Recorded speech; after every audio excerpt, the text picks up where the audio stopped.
예, 주블리 김병주 의원님 어서 오십시오. 네, 반갑습니다. 네, 안녕하세요. 예. 네. 아니 그 책상 위에 꽃은 무슨 꽃이에요? 오늘이 제 개인적으로 매우 뜻깊은 날입니다.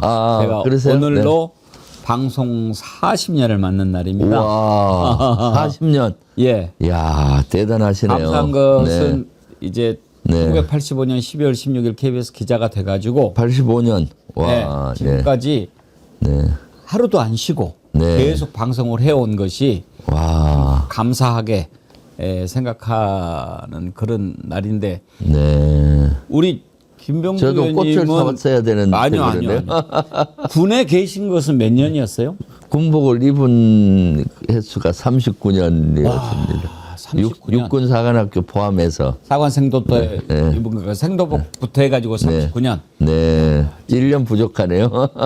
40년이면 진짜 강산이 4번 변하는데 85년도부터 그렇죠. 그때 아주 제가 중2 시절이었는데 그때 우리 백운기 앵커로서 유명했잖아요. 늘 믿음이 가는 방송 돌아보면 네. 참 부끄럽고 네. 내세울 거 하나도 없는 그런 네. 시간들이었죠. 네. 지금 또 유튜브 방송으로 또 이렇게 전환해서 해서 성공하시는 분 많지 않은데 왜냐하면 앵커 출신들이 유튜브에 성공하기 어려워요. 틀에 잡혀 있어서 모든 말을 기승전결하고 막 틀에 잡혀 있잖아요. 기존 그런데 이제 틀을 깨고 유튜브에도 성공하고 계셔서 아이고 40주년 선물 드려야겠네요. 구독자, 시청자 여러분, 우리 백운기 선생님 40주년 선물은 구독으로 구독 좋아요. 감사합니다. 도란들은 구독 좋아요 예. 좀 해주십시오. 고맙습니다. 그리고 정어리몰에서 또 많이 또 구매해 주시면은 좋겠네요.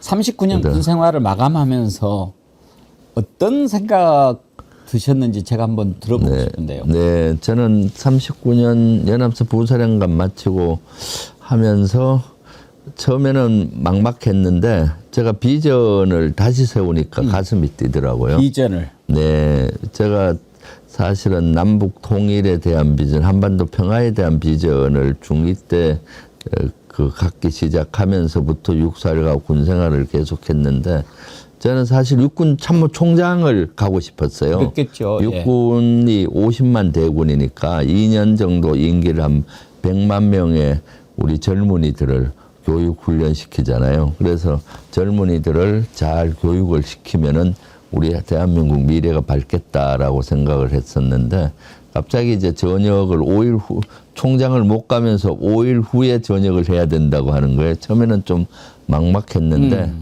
그럴 필요가 뭐 있냐. 난 전역 후에도 저는 통일 사업을 좀 하려고 했습니다. 한반도 평화 사업을.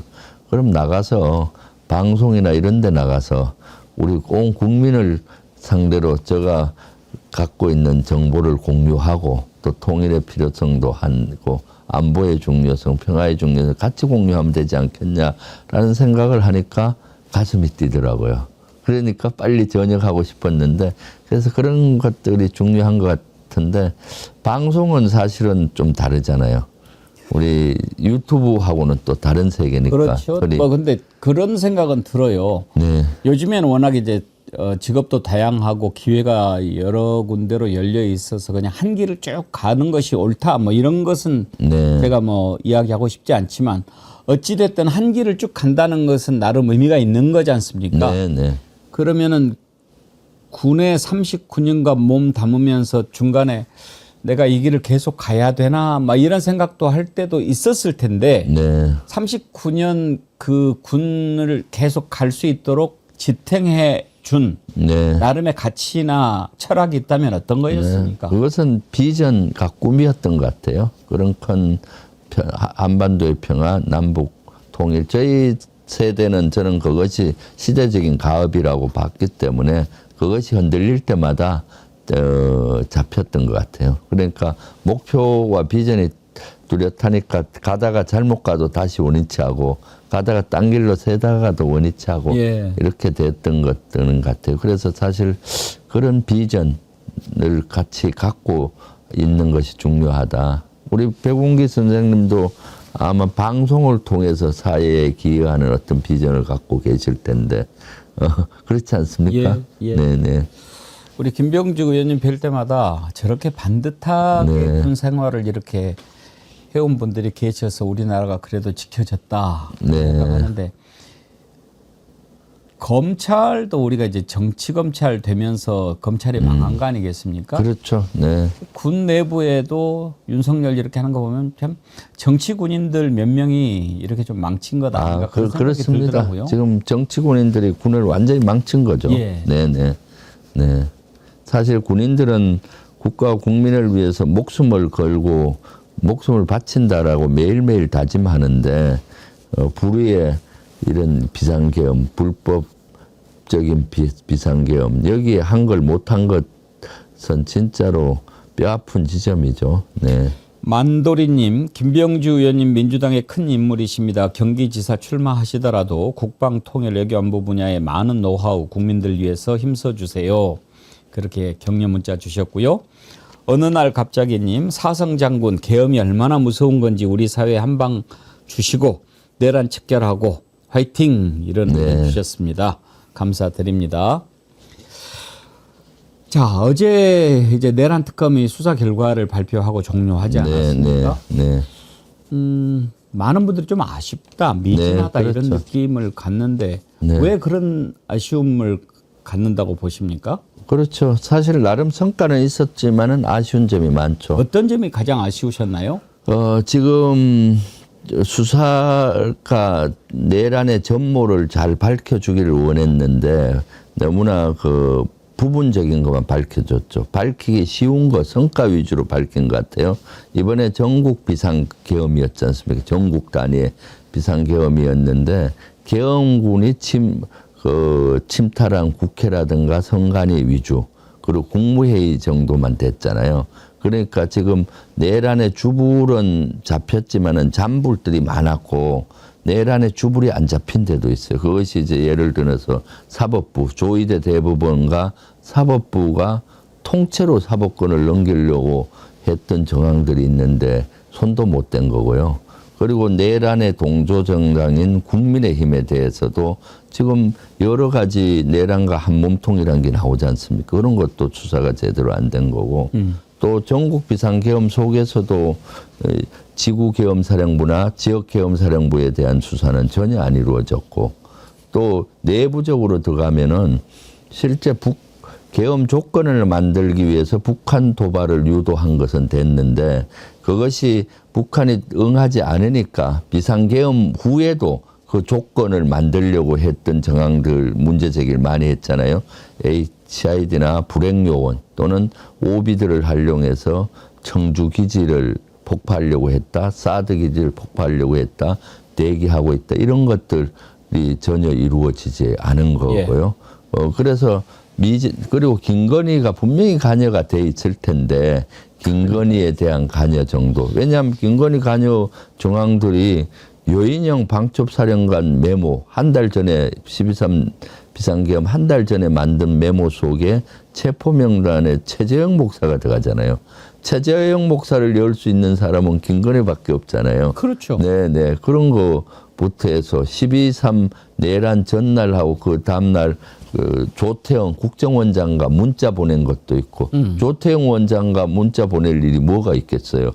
내란과 관련되는 거나 안보에 관련되는 거일 텐데 그 영부인 입장에서 안보가 뭐 그러니까 그런 정황들이 속속 있는데 단순히 거기 윤석열 부부 측근에 있었다는 말 믿고 부부싸움 한 것만 믿고 면죄부를 주지 않았나 싶어서 아쉬움이 많죠. 그래서 축구로 따지면 저는 이제 전반전 끝났다. 후반전으로 넘어가는 과정에 종합특검이 꼭 필요하다라고 보고 있습니다. 정청래 대표도 이제 종합특검 추진 의사를 확실히 밝혔지 않습니까? 한번 들어보고 갈까요? 네.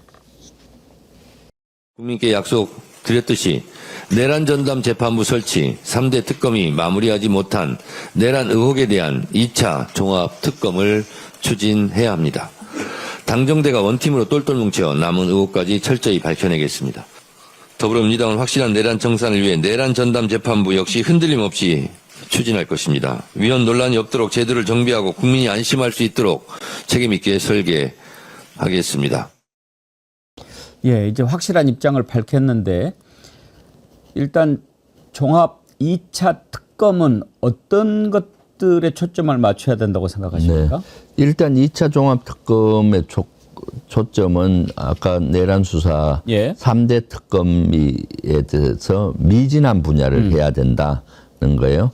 최혜병 특검에서 또 미진한 분야가 이미 종료된 데 있지 않습니까? 일단 뭐 외압이 윤석열이다 확실하게 예, 임성군 구병노비에 대한 예. 실체, 경로설의 실체가 전혀 안 밝혀진 그 분야를 밝혀야 되고, 내란에 대해서는 지금 조금 전에 말씀드린 많은 부족한 분야를 해야 되고, 김건희 특검이 28일 날 종료되거든요.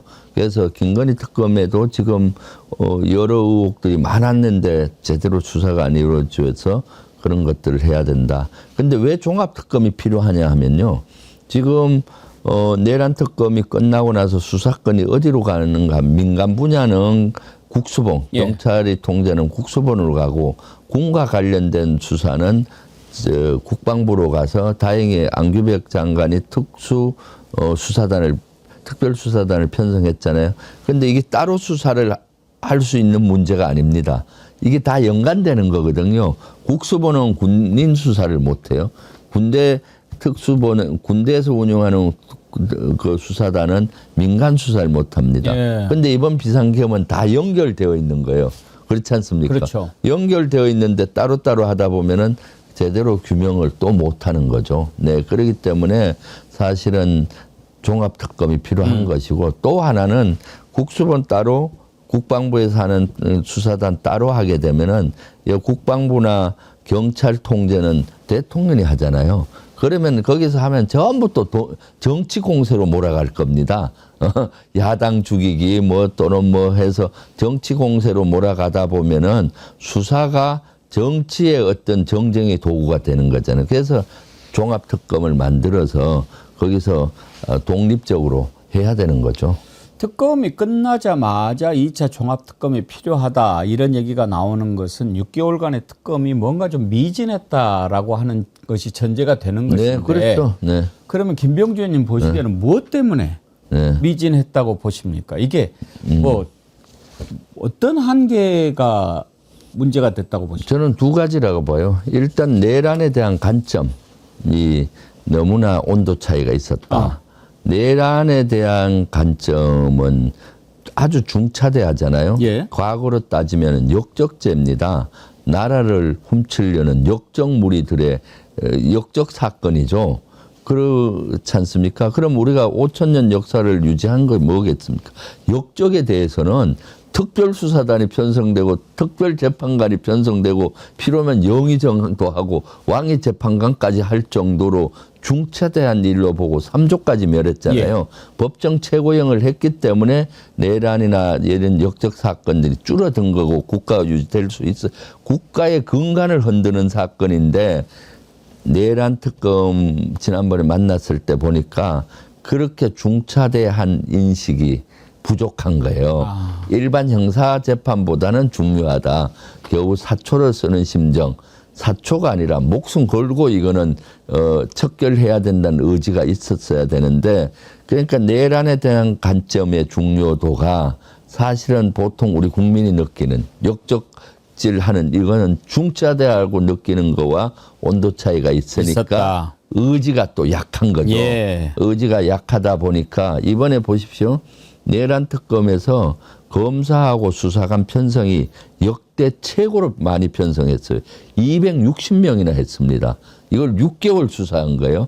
그런데 수사 발표를 보고 저는 솔직한 얘기로 많이 실망스러웠는데, 수사 결과가 어느 정도였나 하면은 우리 민주당에서 저하고 박선원 의원을 비롯해서 몇몇 의원들이 청문회 때 국방위에서 이걸 밝혔던 내용의 얼개에서 조금 더 나갔어요. 문제 제기하고 밝혔던 내용이 그렇죠. 많잖아요. 예. 거기에서 이제 짜집기 해서 이걸 얼개를 한 정도고, 거기에서 문제 제기했던 수많은 건들도 안 한 거예요. 지금 예를 들면은 오비들이 실제 임무를 받고 청주공항을 폭파한다 뭐 이런 것들도 다 제보를 받아서 증언을 하고 했었는데 밝혀지지 못한 것들이 너무 많은 거죠. 예. 네. 사법부 긴급 회의를 했다. 이것은 분명히 계엄 사법부를 만드는 것이다라고 제가 지금 5주째 1인 시위하면서도 얘기하는데도 그런 의지가 약했던 거죠. 그래서 제가 사실은 4주 전쯤 내란 특검을 방문한 적이 있었죠. 그때는 내란 특검 우리 민주당 대응위원장 자격이었고 예. 3대 특검 대응위원회 위원들과 같이 가서 사법부 조희대 대법원장과 법원행정처 바로 압수수색해라. 왜 그때 간 시점이 12월 3일 2주 전이었는데 12월 3일 지나면 통신기록 다 삭제된다.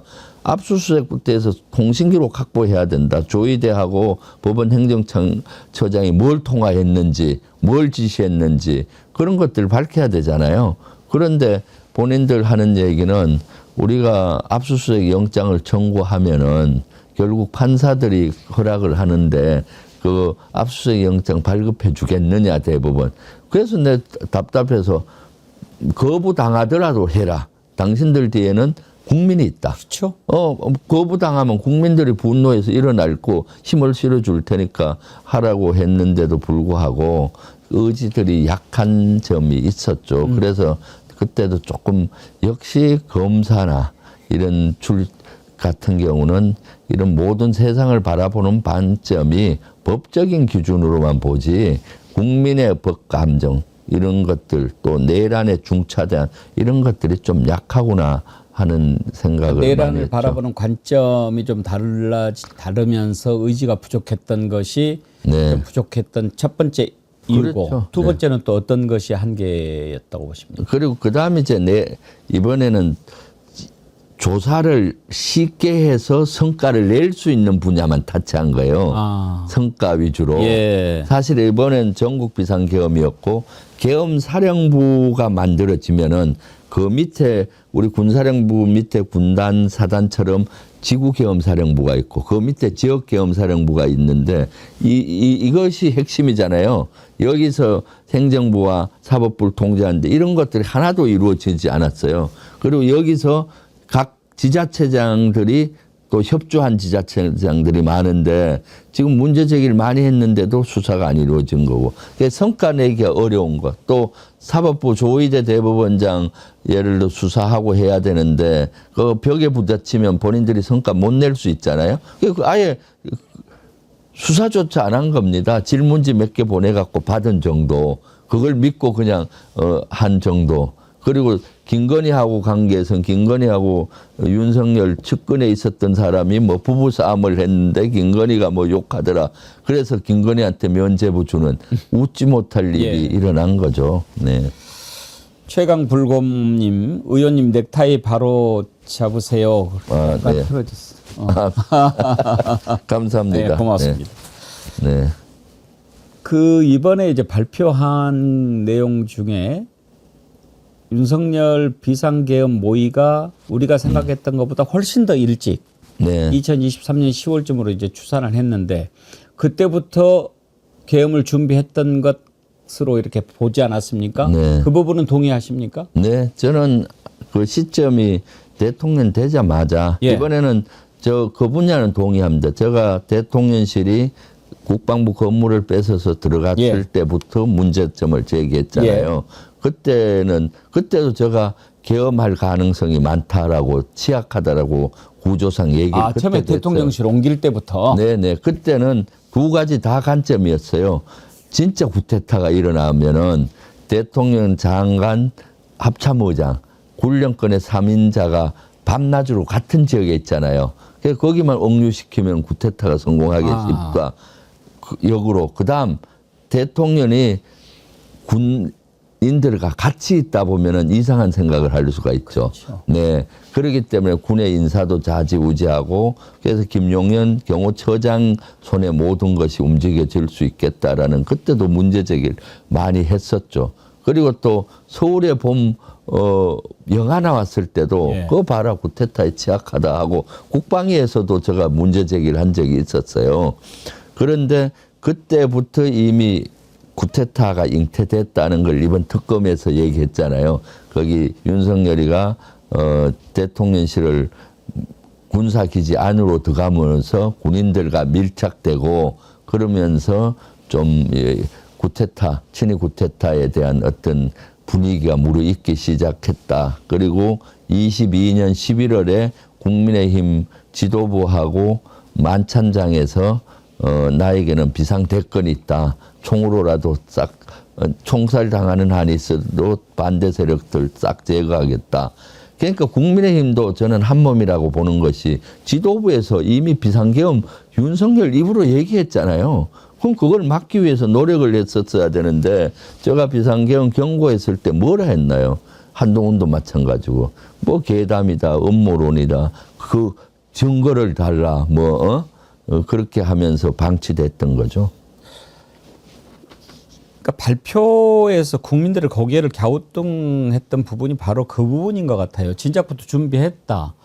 이제 그렇게 보면 총선 보궐선거 이런 데에서 계속 참패를 했는데도 바뀌지 않는 모습이 무엇 때문인가? 이제가 결국은 내란 일으켜가지고 그냥 정권 연장하면은 뭐 그런 거 저도 상관없어 이런 생각을 했으니까 그랬을 거다라는 것은 이해가 되거든요. 네. 그런데 이제 트리거가 그러면 과연 뭐였냐? 네. 이 부분에서 확실하게 특검이 국민들을 납득시킬 만한 부분을 내놓지 못하니까 그렇죠. 국민들이 좀 미심쩍단 말이에요. 네. 그냥 단순히 정권 연장, 권력 독점 이렇게 하기 위해서 비상계엄을 오랫동안 모의했다? 그렇게만 보기에는 우리가 맨 처음에 생각했던 부분이 그거잖아요. 윤석열 개인이 저지른 죄, 네. 김건희가 저지른 죄 이런 것을 일거에 덮기 위한 부분일 거다. 네. 그런데 그렇지 않고 다른 데서 이유를 찾으니까 이게 트리거가 맞나 이런 생각이 든단 말이에요. 네. 그렇죠. 그래서 그런 것들이 내란 특검이 아주 미진한 거죠. 제가 지난번에 여기 백운기 정어리 TV에서도 지난주 다뤘지 않습니까? 트리거가 왜 이미 윤석열은 대통령 되는 순간에 왕이 되고 싶어서 장기 집권의 시나리오를 자기 구상을 했을 거고 그 방법이 비상계엄이었는데 시점을 왜 그 평온한 12월 3일 날 했느냐. 그때 정치적인 코너에 명태균 게이트라든가 최혜병 특검에 대한 국정조사 등등이 맞물려 있었거든요. 그때 이제 그 시점을 잡은 거 하나 하고 또 하나는 김용년의 탄핵 얘기했지 않습니까? 예. 김용년 장관을 탄핵 얘기가 그때 나왔기 때문에 탄핵이 되면은 한 4, 5개월 또 임무 수행을 못하니 계엄을 못할 거 아닙니까? 그렇기 때문에 사실은 그런 트리거에 대한 정확한 그것을 했었어야 되는데 아이고 넥타이가 보니까 이제 좀 낫네요. 네. 그래서 그런 것들을 제대로 못 밝힌 거죠. 네네. 네.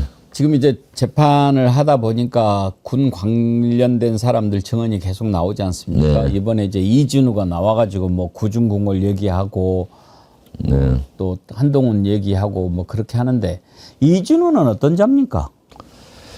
이진우는 제가 알기로 군에 있을 때 아주 고지식해요. 아. 융통성이었고 고지식하고 그리고 그 아버지도 이제 군인 아, 장성 그렇습니까? 출신이에요. 무인 집안이죠. 그리고 그 아버지도 이제 아마 극보수일 것 같고 추측건데 그러니까 이제 좀 그 보수적인 아주 이런 극구적인 이런 생각에 조금 젖어 있지 않나 싶어요. 그래서 제가 수방사에 그때 12월 6일 날 예. 방문해서 인터뷰할 때 그때도 곽종군하고 온도 차이가 있더라고요. 곽종군은 진심 어리게 반성을 하고 좀 하려고 국민께 사죄도 드리고 같은 사죄라도 사죄 드리고 또 진실을 밝히기 위해 노력했는데 이진우는 나는 명령에 따랐을 뿐이다.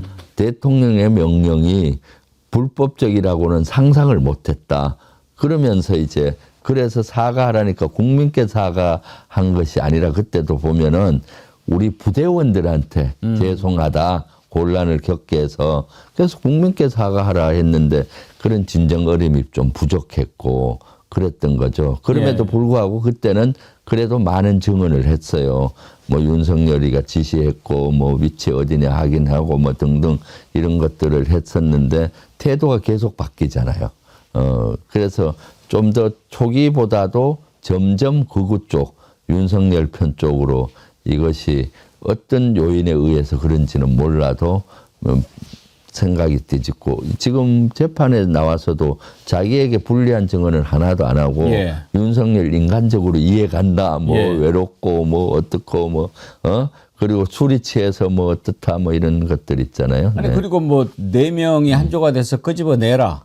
네. 이게 자기가 한 얘기인데 윤석열이 그런 지시를 했는지 어쨌는지도 모르겠다. 막 또 이렇게 얘기를 또 한단 유리하게 말이에요. 그때 뭐 80여 통의 전화를 받았기 때문에 예. 1분 뭐 40초인가 한 그 1분 몇 분 만에 계속 통화가 여러 번 이렇게 하기 때문에 기억이 혼란이 간다 예. 하고 또 말 바꾸기를 하고 있는 거죠. 네, 지금은 이제 자기에게 좀 유리하게 하려고 그렇게 하는지 몰라도 철저하게 조금 저쪽으로 윤석열 측으로 경도가 돼 있다라고 저는 보고 있습니다. 그리고 또 하나 이해가 안 되는 사람이 김현태거든요. 707 특임단장.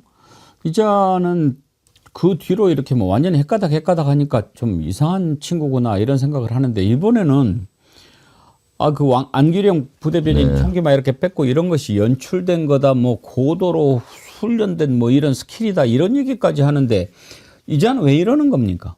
그러니까 그 참 군인 출신으로 창피스럽죠. 예. 그 대령 정도 되면은 진짜로 그리고 최정예 707을 지휘하던 부대장인데 말 바뀌기도 하고 지금은 완전히 말 바꾸는 수준이 아니라 본인이 음모를 하고 있잖아요.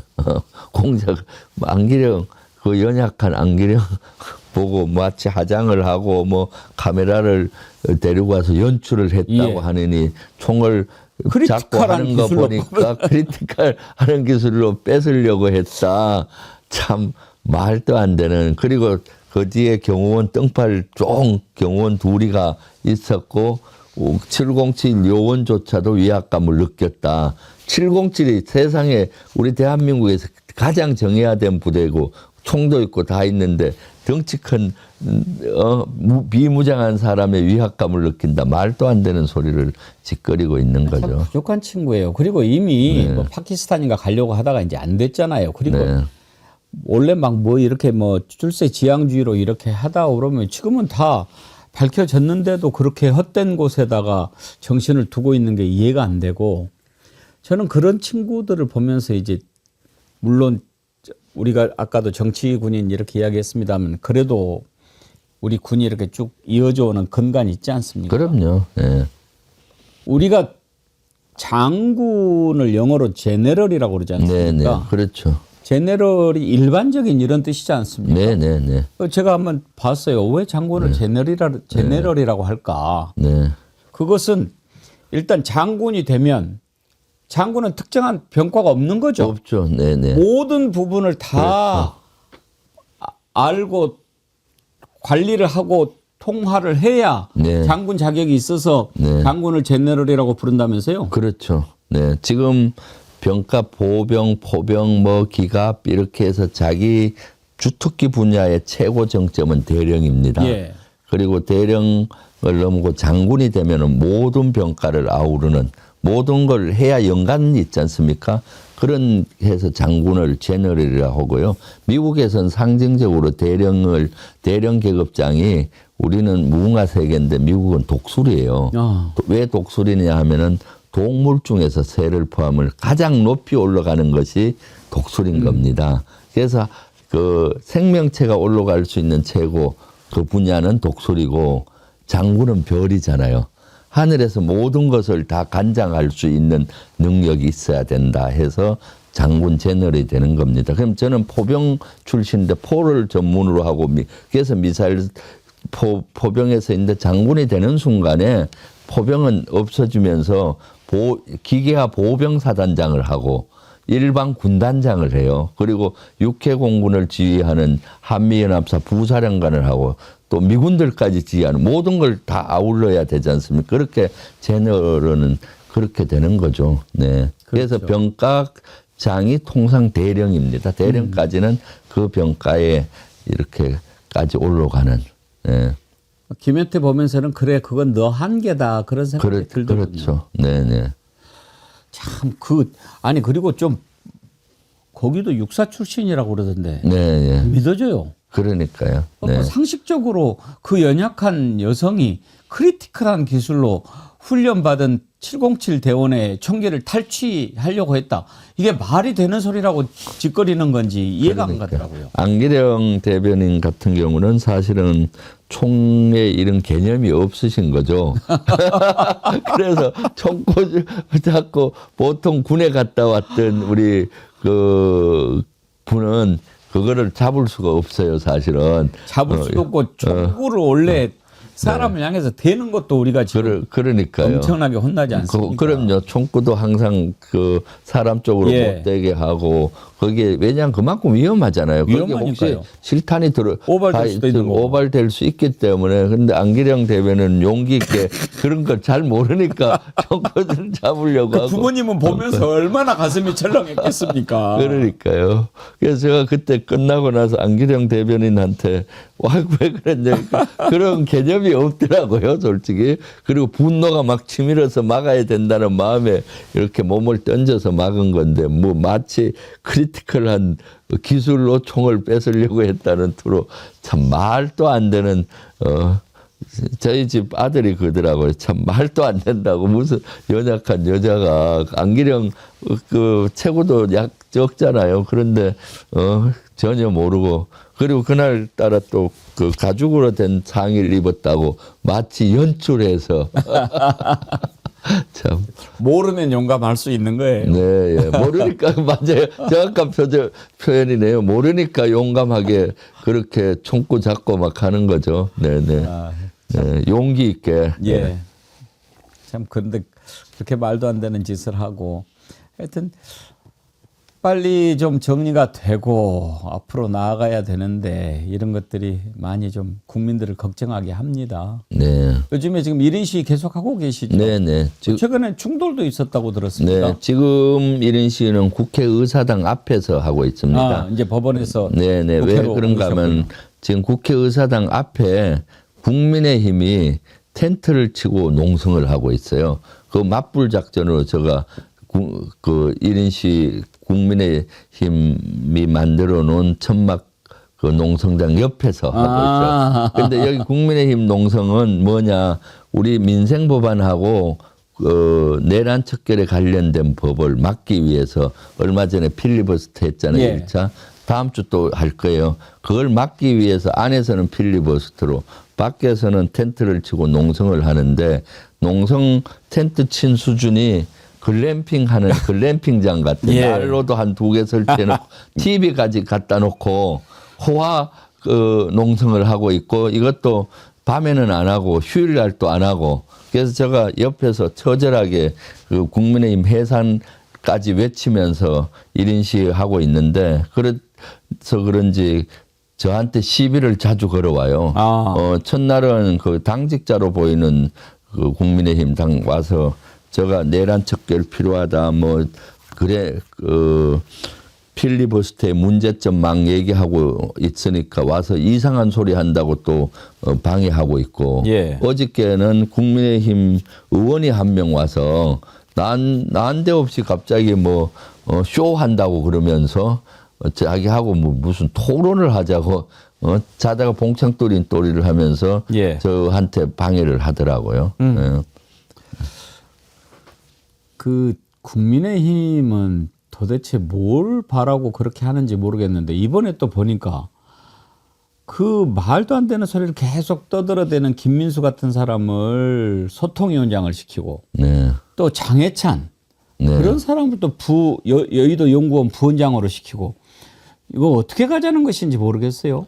그러니까요. 지금 극우의 길을 가고 있는 예. 거죠. 점점 장동혁은 아마 본인이 그 정치적인 기반이 약해서 그런지 몰라도 극우의 지지를 받기 위해서 점점 극우의 길로 가고 있다. 저는 국민의힘을 스스로 자멸의 길로 장동혁이 끌고 가고 있는 것이 아닌가 싶어요. 예. 네네. 그러니까 극우 세력들을 주요 자리에 포스팅하고 계속 그러고 있죠. 네, 그래서 국민의힘 내부에서도 지금 반발이 많지 않습니까? 예. 네. 참 그런 거 보면 선거를 포기를 한 건가 아니면 무슨 다른 꿍꿍이 속이 있는가 좀 이해가 잘 안 돼요. 그러니까요. 아마 다른 꿍꿍이 속이 있지 않겠습니까? 뭘까요? 뭐 예를 들어서 지금 극우라도 자기가 확실히 지지를 받으면은 예. 나중에 상황이 좋아지면 그걸 가지고 좀 확대하려고 하는 자기 정치적인 속셈도 거기 있을 것 같고 예. 또 윤석열과 이미 그쪽 극우 쪽에 물들어 있을 수도 있죠. 정상적인 사람들도 이상하게 그쪽에 가면은 물이 그렇게 들더라고요. 그러니까요. 네네. 하여튼 이제 그런 거 보면은 걱정을 안 해도 될 것 같기도 하고. 네. 김민수 최고위원도 제가 전에 2년 전인가요?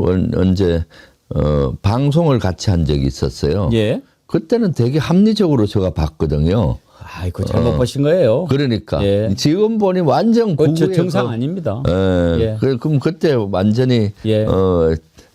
그랬네요. 네. 정상 아닌 거예요. 그러니까요. 지금 완전히 그렇게까지 변할 줄 몰랐죠.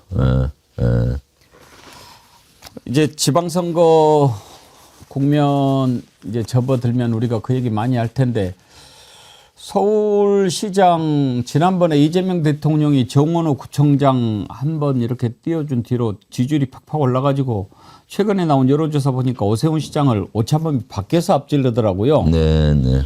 언제 김병주 의원님 한번 좀 이재명 대통령이 띄워주면 좋을 것 같아요. 네, 경기도는 그렇게 안 하실 것 같은데요. 서울시는 원체 우리가 그 오세훈 시장을 이겨야 되는 그거 지형이 호락호락하지가 않으니까. 근데 뭐 이재명 대통령께서 저는 뭐 다른 목적보다는 예. 지자체장 출신으로서 지자체장으로서 잘하니까 그걸 칭찬하지 않았나 싶습니다. 그러니까요. 이재명 대통령이 요즘에 이제 업무 보고 받는 거 가지고 이런저런 얘기가 많이 나오잖아요. 거기 보면 준비가 잘 돼 있는 사람 또 뭐 엉망인 사람들 다 나오는데 저는 그 인천공항공사 이학재 사장인가? 네. 아니 그렇게 뭐 아무것도 모르면서 어떻게 그 자리에 있는지 참 한심했는데 네. 본인이 그렇게 잘못해서 그랬으면 반성하고 그래야 되는데 이제 오히려 네. 뭐 대통령이 마치 자기를 오히려 공격하기 위해서 그런 것처럼 막 포장을 하면서 대통령이 방법 다 가르쳐 줬다. 이제 이렇게 하면 완전히 공항이 마비된다. 된다. 막 이렇게 적반하장으로 나오더라고요. 그러니까요. 이거 어떻게 해야 됩니까? 진짜로 기관장들은 디테일에 강해야 되거든요. 예. 현장에 항상 문제와 답이 있는데 그냥 AM하고 사무실에서 펜대만 굴리고 있으니까 그 모양입니다. 예. 현장에서 일어나는 엑스레이에서 예를 들어서 달러 100불짜리 규정 어기고 가지고 가는 거 투시가 되는지 이런 거 다 확인해야 되는 거거든요. 예. 그런 것들을 안 하고 질문하면 아싸리 그거 확인을 못했는데 확인해서 보완하겠습니다 하면 됐을 텐데 그러게 말이에요. 말을 빌빌 돌리면서 뭐 어떻게든 나중엔 결국은 모릅니다잖아요. 예. 이재명 대통령님께서 제일 싫어하는 그런 거거든요. 사람이 다 할 수는 없잖아요. 모르는 게 있으면 그것까지는 확인 못했는데 확인해서 추후 보고 드리겠습니다 하든가 또는 뭐 보완하겠다 하면 되는 건데 그렇게 빌빌 돌리고 나중에는 또 본인이 창피했는지 또 역공을 하잖아요.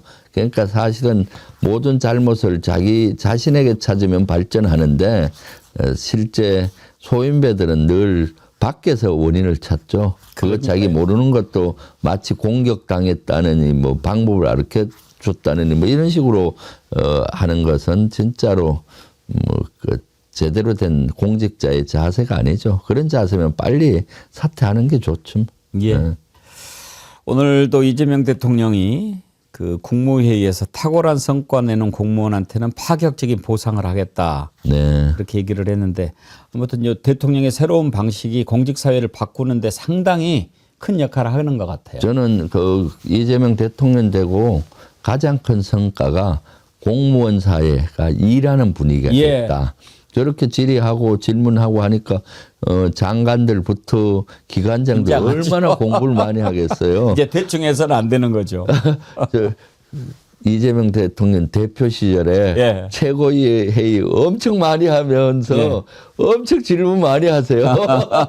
그리고 뭐 지시하신 거 있으면은 바로바로 또 이 그 리액션 반 확인해서 보고하고 또 안 되는 걸 안 되는 거다 또는 뭐 이런 걸 했을 때 좋아하세요. 그래서 제가 그때 계엄 12.3 비상계엄 딱 터졌을 때도 제가 딱 전화했으니 바로 질문하잖아요. 대표님 비상계엄입니다. 지금 위험하니까 빨리 그 비상계엄입니다. 딱 했더니 비상계엄 왜 했대요? 먼저 묻는 겁니다.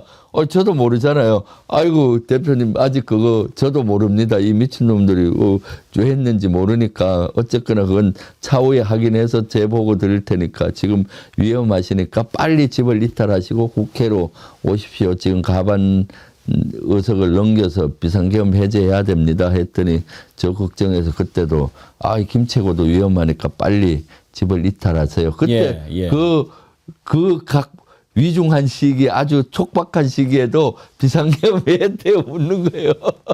그럼 저처럼 모르는 거 있으면 나도 모른다. 나중에 차후에 확인하겠다 하고 나중에 이제 확인되는 대로 계속 보고를 드리고 그런 스타일이었는데 예. 그때 뭐 인천공사 그 부분은 뭐 완전히 모른다 하면 되는 걸 가지고 그렇게 어렵게 접근하는지 모르겠어요. 하여튼 보면은 참 리더가 얼마나 중요한지를 네.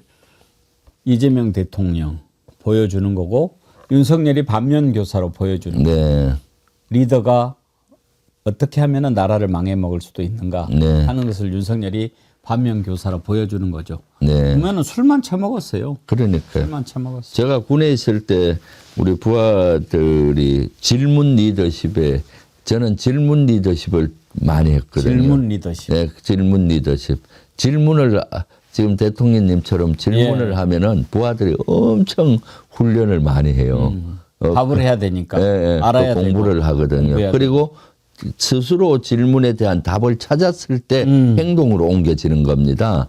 그렇기 때문에 그 위에 상관에 준 해답은 그냥 일시적이지 스스로 답을 찾도록 저는 끊임없이 질문을 많이 유도하거든요. 예. 이재명 대통령의 저런 업무 보고 때 스타일 되게 긴장합니다. 그리고 열심히 공부하게 만들고 디테일에 강하게 만드는 거죠. 그러면서 대한민국 전체 수준이 공무원 사회가 올라가리라고 저는 예. 기대하고 있습니다. 그렇습니다. 오늘 여기까지 하죠. 네, 예, 네. 고맙습니다. 감사합니다. 주불리의 손자병법 민주당 김병주 의원님과 함께 했습니다.